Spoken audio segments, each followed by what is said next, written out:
Coach Shengyao at Ross naglabas na ng isa pang alas matapos tuluyan ng i-activate nga po ang isa pa nilang hawak na big man. At bago nga ang lahat, baka naman po pwedeng makahingi ng isang subscription para sa ating channel or paki-follow na rin po kung nagustuhan nyo ang ating mga basketball update. At kung ito na may makakabigat para sa inyo, kahit isang like and share na lamang po. Maraming salamat po.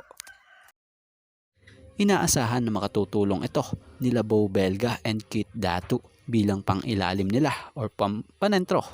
Si Luis Villegas ay ini-activate na nga po ng Reynoy Shine Elasto Painters at siya nga yung player na kukumpleto sa Ross.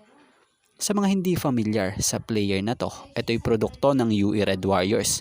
Ito yung player or big man na nakuha ng Reynoy Shine Elasto Painters sa PBA draft. Nito lang kabatch nga po nila Keith Datu, ang kapwa big man sa Ross.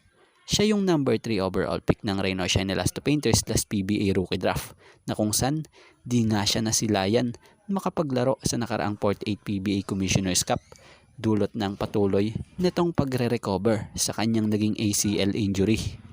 Ayon nga kay Villegas sa isang pahayag nito, "It's a grind, but I'm here for it working every day to get back in shape."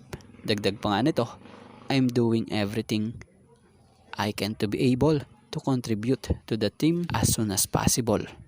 So magandang balita ito para sa Reynoy Shine Elasto Painters dahil kailangan nga talaga nila nitong Reynoy Shine Elasto Painters ng dagdag puwersa pa para sa team, lalo pat kailangan na rin nila makakuha ng panalo. So malaking bagay na ma-activate or ma-activate na ang nasabing manlalaro dahil sa nangangahulugang makakabalik hardcourt na ito.